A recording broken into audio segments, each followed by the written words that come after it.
신약성경 마태복음 7장 18절에서 20절입니다. 마태복음 7장 18절에서 20절입니다. 말씀을 봉독해 드립니다. 좋은 나무가 나쁜 열매를 맺을 수 없고 못된 나무가 아름다운 열매를 맺을 수 없느니라. 아름다운 열매를 맺지 아니하는 나무마다 찍혀 불에 던져지느니라. 이러므로 그들의 열매로 그들을 알리라. 아멘. 2023년도 한 해 동안 하나님의 평강이 그리고 하늘에 신령하는 종이 여러분의 심령에 가득 차고 흐르게 되기를 축복합니다. 손 들어서 옆에 사람들에게 하나님의 평안이 가득하시길 축복한다고 해주세요. 할렐루야. 아멘. 학교 다닐 때 공부 좀 잘 하셨습니까? 저는 1등을 한 번도 해본 적이 없어요. 공부를 잘 못했어요. 그래도 싸움은 1등을 했어요. 언제나.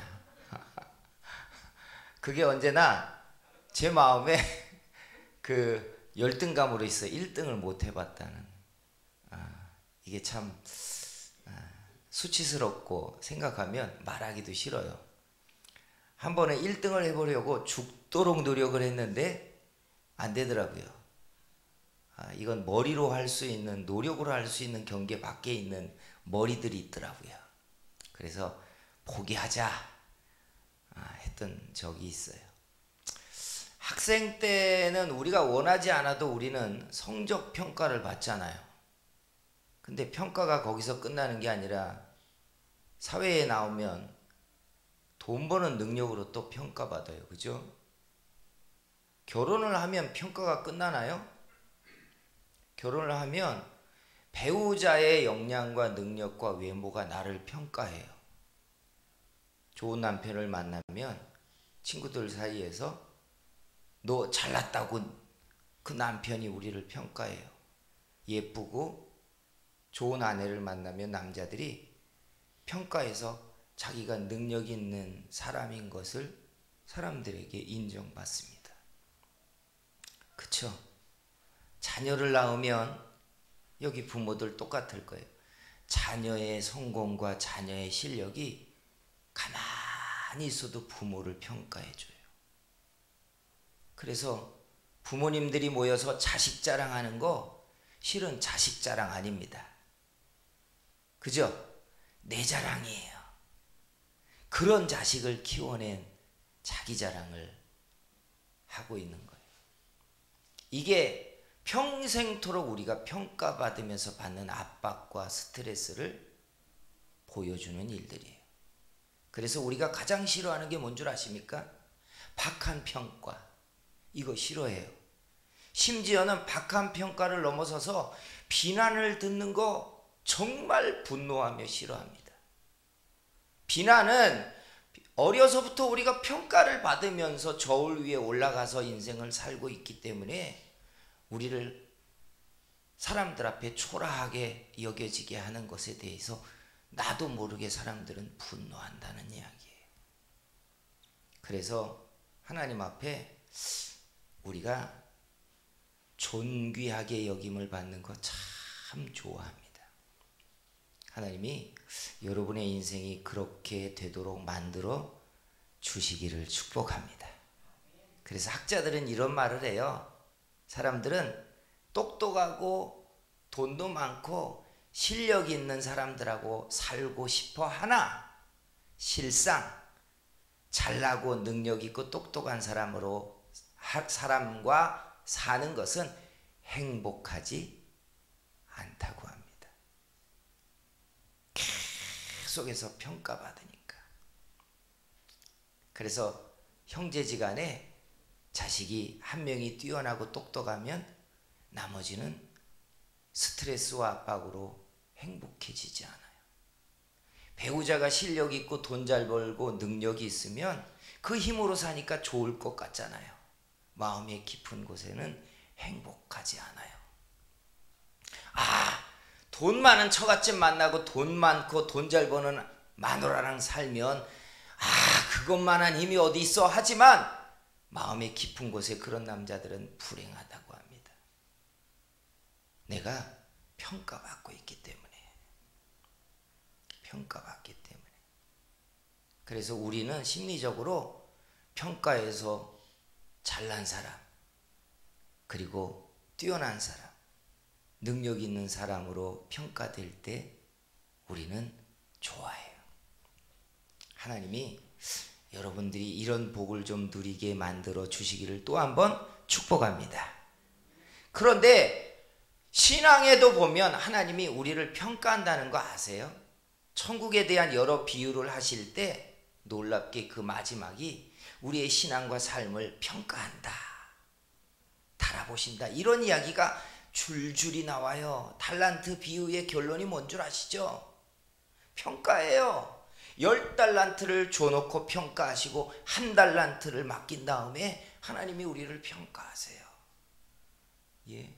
착하고 부지런한 종과 악하고 게으른 종을 나누는 기준은 철저하게 결과를 놓고 평가하는 거예요. 천국을 그물 위에 이렇게 고기를 잡아놓고 좋은 고기와 나쁜 고기를 갈라놓는 가장 중요한 기준이 뭐예요? 평가잖아요. 평가잖아요. 그러니까 하나님 앞에서도 우리는 평가받게 될 거예요. 여러분, 신앙에 있어서 가장 큰 복은 하나님이 우리를 평가할 때 잘했다, 착하고 충성된 종아, 내가 너에게 10고을을 다스리는 권세를 주마. 혹은 생명의 면류관, 상이 있는 면류관을 받아라 하고 좋은 평가를 받을 바로 그 복이에요. 우리 반드시 이런 사람들 되어야 할 줄 믿습니다. 그래서 오늘 우리가 읽은 이 본문도 결국은 열매로 그들을 알리라 라고 하심으로 평가받을 것이다 라는 말이에요. 평가받을 것이다. 그래서 하나님이 우리를 평가한다면, 셈한다면 나는 무엇으로 셈을 받을까? 미리 좀 알아야 되잖아요. 똑똑한 사람들 보니까 시험을 치기 전에 이미 유형을 다 찾아놓고 공부하잖아요. 대학을 들어가기도 전에 중3, 고1 때부터 아이들 보니까 입시학원, 뭐 자술서 쓰는 거 이런 거 공부하러 다니더라고요. 미리부터 준비하니까 잘 될 수밖에 없잖아요. 내가 하나님 앞에 섰을 때 하나님이 나를 평가할 거다, 셈하실 것이다 라고 한다면 우리도 준비해야죠. 준비해야죠. 하나님이 나를 어떻게 셈하실까? 나는 어떤 평가를 받았을까? 이거 참 중요해요. 그래서 하나님이 사람을 어떻게 평가하시나를 보면 나오는 공통적인 특징이 있어요. 첫째는 받은 은혜를 셈하라고 평가하세요. 받은 은혜를 셈하라고 해요. 그래서 많이 받은 자는 많이 청구받을 것이고 적게 받은 자는 적게 요구할 것이다 그랬어요. 그러니까 아셔야 돼요. 은혜를 많이 달라고 구하고 능력을 달라고 구하지만 그것에 대한 셈을 할 날이 올 것이라는 거예요. 근데 그런 셈에 있어서 가장 중요한 기준이 있어요. 그게 뭐냐? 하나님 앞에 사람들이 한 서원에 대한 평가가 정확하게 되어야 한다는 거예요. 서원 기도라는 거 해보셨습니까? 서원 기도의 핵심은 이거예요. 내가 기도를 하거나 내가 헌신을 해서 받아야 될 정당한 대가보다 더 큰 것을 하나님께 구할 때, 더 큰 것을 받고 싶을 때 사람들은 서원을 해요. 하나님, 응답해 주시면 내가 죽을 때까지 새벽 기도를 할게요. 주일이면 금식을 할게요. 11조를 빼먹지 않을게요. 내가 예배를 꼬박꼬박 드릴게요. 내가 전도자의 삶을 살게요. 내가 하나님을 날마다 하루에 7번씩 찬양을 할게요. 소원하잖아요. 소원하잖아요.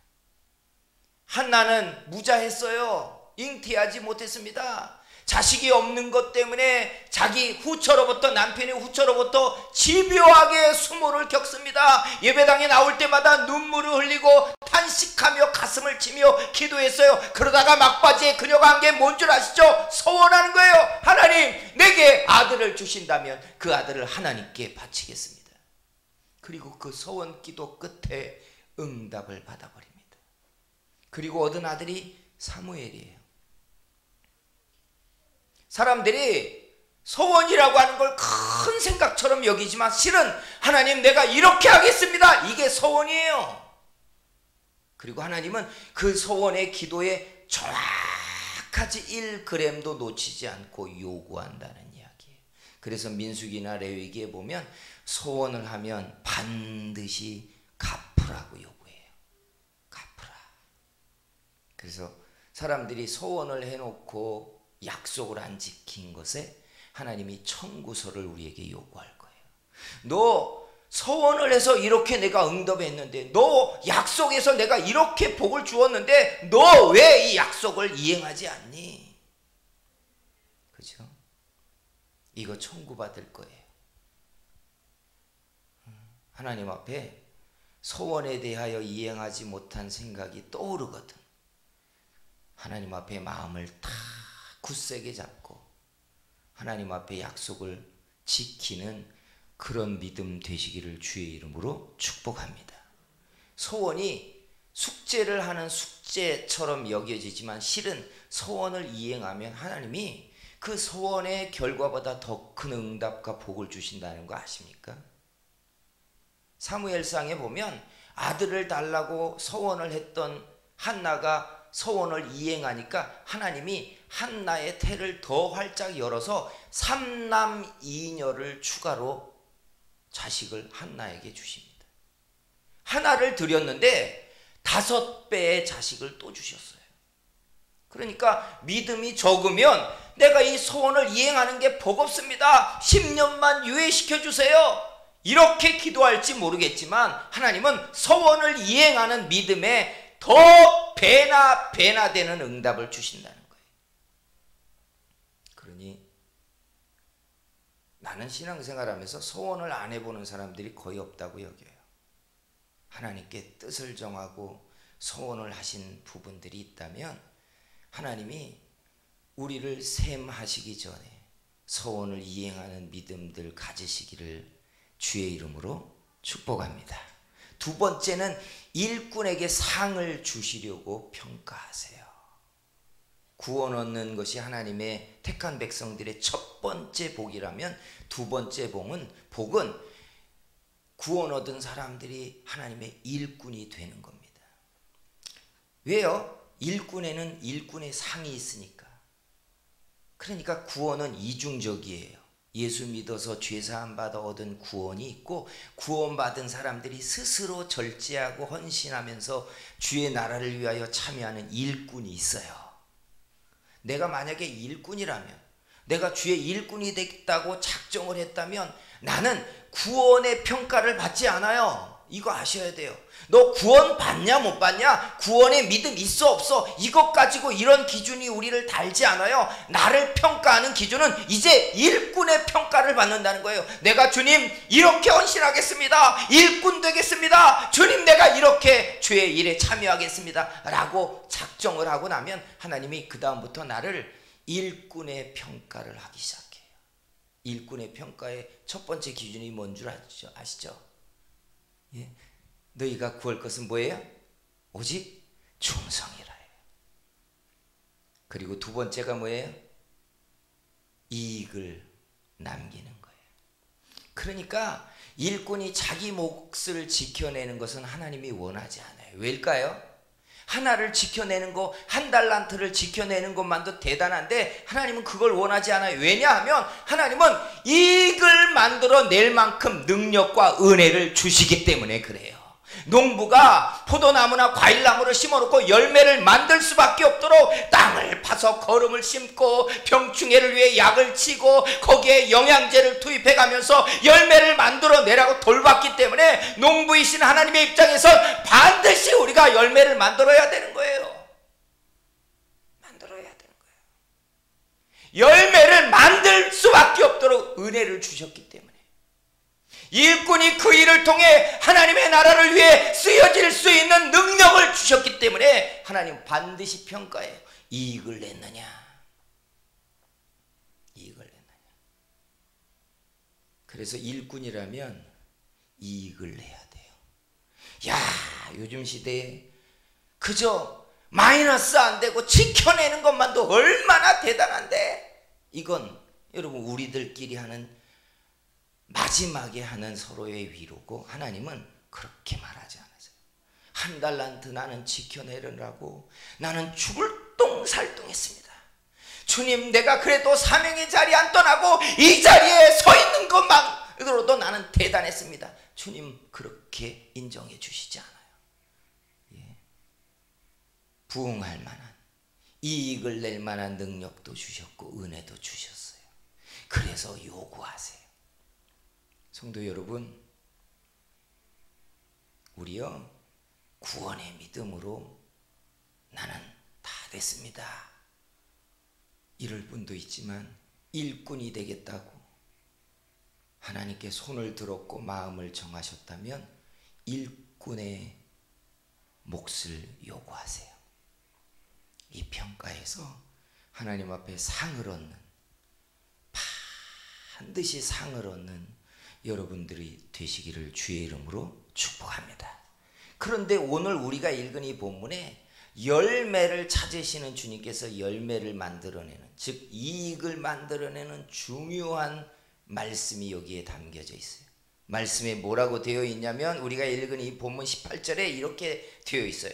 좋은 나무가 나쁜 열매를 맺을 수 없고 못된 나무가 아름다운 열매를 맺을 수 없느니라. 즉 좋은 열매와 좋은 나무는 이꼬르예요. 같다는 거예요. 나무는 좋은데 결과가 나빠진다, 이건 없다는 이야기예요. 평생 나쁜 놈으로 살았는데 마지막에 어떻게 하다가 하나님 앞에 반전을 했어, 이건 우리끼리 하는 말이지 하나님의 공식에는 없다는 거예요. 즉 좋은 열매는 어떻게 만들어진다는 거예요? 하루하루가 쌓이고 1년이 되고 1분 1초가 쌓여서 1시간 2시간이 되는 것처럼 좋은 나무의 과정을 차곡차곡 밟아야 좋은 열매를 만든다는 거예요. 큰 능력자는 어느 날 갑자기 삼각산에서 기도하고 오더니 얼굴이 환해져가지고 영계가 열리더니 하룻밤 기도에 능력자가 일어나는 그런 역사란 없다는 거예요. 그런 역사를 위하여 새벽 기도를 그는 쌓아갔을 것이고 금식을 했을 것이고 날마다 매달리며 기도하는 시간이 쌓이다가 어느 날 그 꼭지점에 도달해서 하나님의 능력이 터지기 시작한 거예요. 그래서 믿음의 거인은 하루 믿음으로 승리하고 승리하는 사람이 믿음의 거인으로 나는 겁니다. 그러니까 좋은 열매, 하나님의 영광이 되는 풍성한 열매는 하루 충성하고 순간순간 믿음으로 살고 믿음의 열매를 순간순간 만들어내는 사람 속에서 일어난다는 거예요. 하루를 승리하셔야 돼요. 순간순간 믿음의 갈등에서 여러분은 이기셔야 돼요. 여러분의 마음에 들어오는 불신앙과 세상을 향한 미혹의 생각들이 일어나는 걸 싸워 이기고 이겨야 믿음의 거인이 1년이 지나고 2년이 지나면서 일어나기 시작해요. 일어나기 시작해요.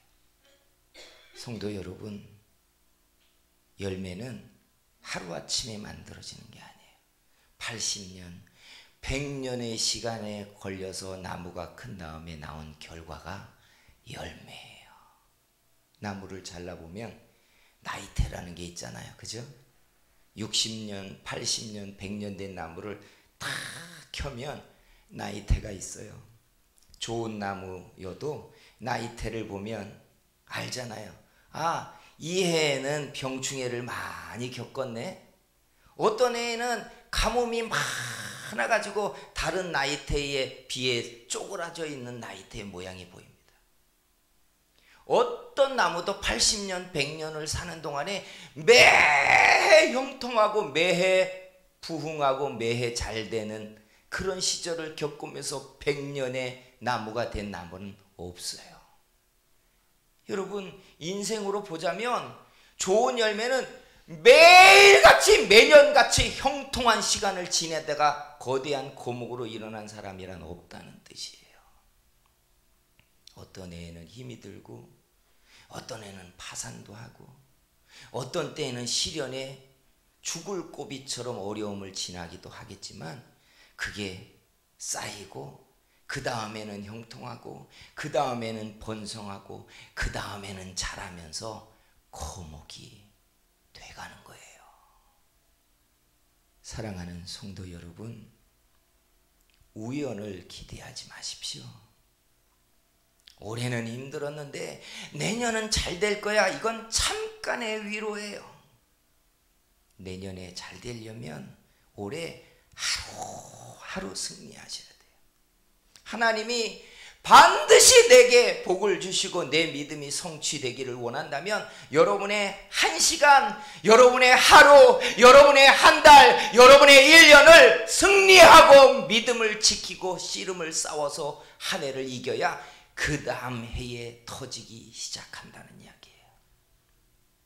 사랑하는 성도 여러분, 한 시간 한 시간을 여러분을 믿음 위에서 지켜내시기를 축복합니다. 하루하루를 돌아볼 때 여러분들이 세상에서 넘어지지 않고 승리한 믿음의 사람으로 서 있게 만드시기를 축복합니다. 한 주간 한 주간을 볼 때, 예배당에 나올 때 지난 한 주간 내가 하나님 앞에 승리한 시간을 돌아보며 예배를 드리는 사람들 만들어 가시기를 축복합니다.